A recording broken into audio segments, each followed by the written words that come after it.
जय श्री राम।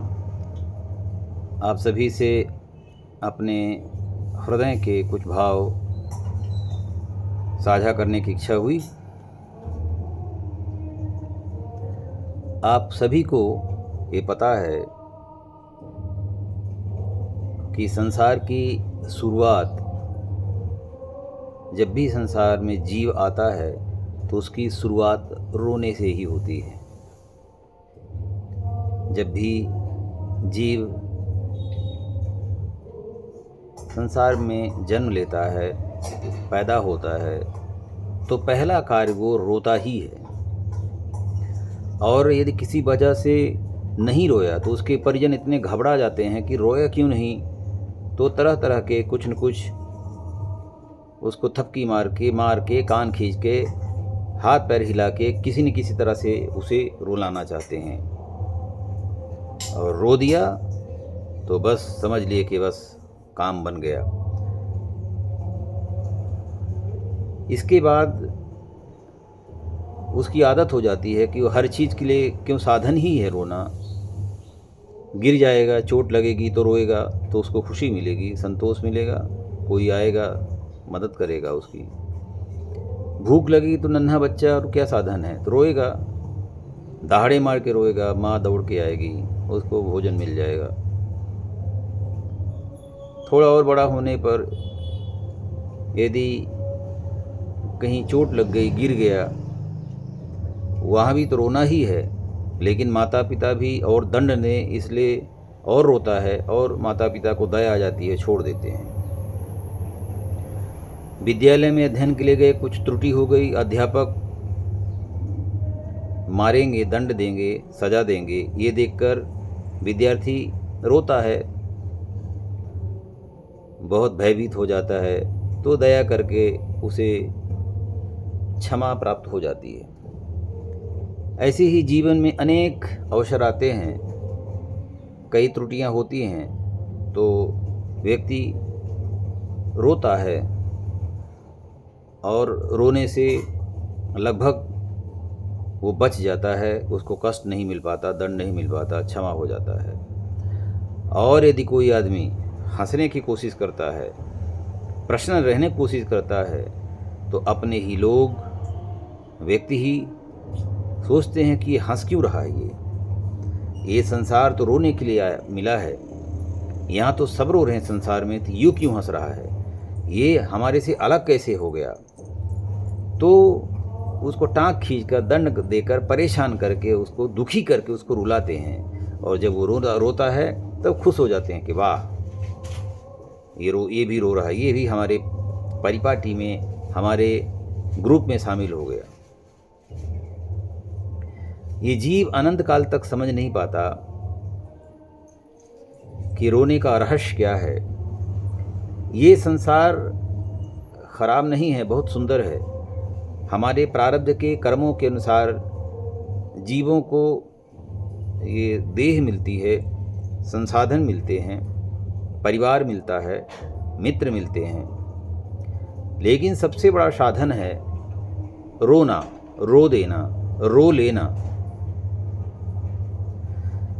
यदि ये अनुभूति हो जाए, ये समझ में आ जाए कि संसार में हर वस्तु पाने के लिए या सुखी होने के लिए रोना ही एक साधन है, रोना ही है, तो संसार में तो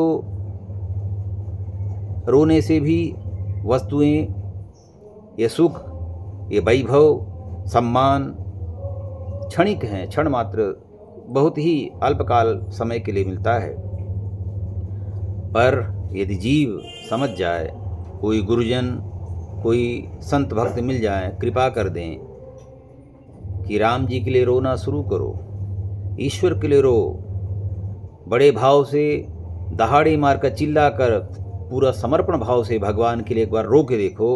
और जब जीव भगवान के लिए रोता है तो भगवान फिर दौड़ पड़ते हैं, फिर भगवान को चैन नहीं रहता। न जाने कितने दृष्टांत, कितने कथानक, कितनी कहानियाँ भरी पड़ी हैं कि जब भी कोई जीव भगवान, संसार को त्याग कर भगवान के लिए रोया तो भगवान दौड़ पड़े हैं, भगवान प्रकट हो गए हैं।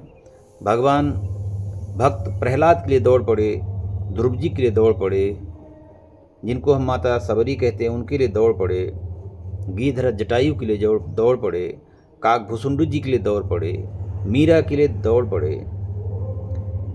कोई ऐसा नहीं, पशु पक्षी भगवान की नज़रों में जीव या भाव या भक्त कोई भी हो सकता है। भगवान गजराज के लिए दौड़ पड़े, क्योंकि इन सब में ने भगवान के लिए रोया था। ये जब संसार से हार गए, संसार से बिछोह हो गया, अब लगा कि अब संसार में मुझे सुख नहीं मिलने वाला है, तो सब कुछ त्याग कर जब भगवान के लिए रोए तो भगवान दौड़ पड़े। द्रौपदी जी जब संसार में लोगों के समक्ष अपनी मर्यादा को बचाने के लिए संसार के व्यक्तियों के सामने रो रही थी, कोई सहायता नहीं हुई, लेकिन जब सबको त्याग कर भगवान के लिए रोया तो भगवान दौड़ पड़े द्वारिकानाथ। तो हम सब अनंत काल से न जाने कितना जीवन, कितना जन्म ले रहे हैं, और संसार के लिए, शरीर के लिए, संसार की भोग्य वस्तुओं के लिए, संसार के विषय के लिए बार बार रो रहे हैं, रोते रहेंगे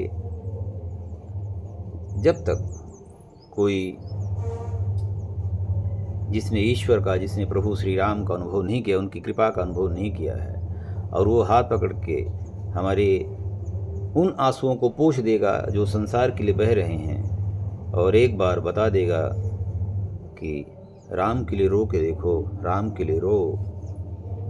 पूर्ण समर्पण भाव से भगवान के होकर, भगवान के लिए जिस दिन हम रोएंगे या कि अभ्यास करेंगे, कृपा करें, भगवान दया करेंगे, भगवान, और जब भाव आ जाएगा और एक बार यदि संपूर्ण समर्पण के साथ अपने प्रभु श्री राम के लिए रो देंगे, भगवान अवश्य ही हाथ पकड़ लेंगे। इसके पश्चात हम संसार के किसी भी कोने में रहें, किसी भी अवस्था में रहें, किसी भी योनि में हो या ब्रह्मांड में कहीं भी हो, फिर ये संसार के सुखों के लिए रोना नहीं होगा, फिर अनंत आनंद प्राप्त होगा, सहज समाधि लग जाएगी, सब कुछ सहज हो जाएगा। इसलिए आज से ही क्यों न हम संसार के लिए रोना छोड़कर भगवान के लिए रोने का अभ्यास शुरू कर दें। भगवान से प्रार्थना करें, प्रभु मुझ पर कृपा करो कि मैं आपके लिए, आपके प्रेम के लिए, आपकी कृपा के लिए मैं भी रो सकूं। न जाने इसके पहले कितने भक्त आपके हो गए हैं जो रो रो कर आपको प्राप्त किए हैं। संत ज्ञानेश्वर, नामदेव, एकनाथ, तुकाराम, चोखा मेला, सहजोबाई, मीराबाई, सबरी मैया, भीष्म पितामह,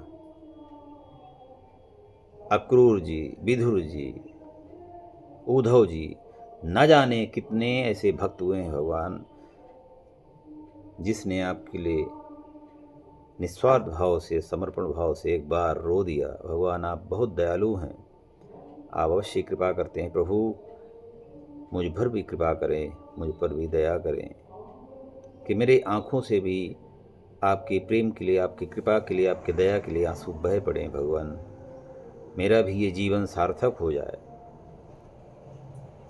बहुत सारा जीवन, बहुत सारा समय संसार में ही बीत गया, संसार के लिए बीत गया, संसार वालों के लिए बीत गया। अब तो प्रार्थना है प्रभु कृपा करके मुझ पर दया करें कि अब यदि रोना हो तो आपके लिए हो, अन्यथा किस लिए रोना। इसी भाव को मैं आप सभी के साथ साझा कर रहा हूँ। ये कोई उपदेश नहीं है, मेरे हृदय के भाव हैं, अतः इसको मैं सबके साथ साझा करके मैं अपने हृदय में ईश्वर के प्रति वो अनुभूति अनुभव करना चाहता हूँ। इसी के साथ जय जय श्री राम, जय जय श्री राम।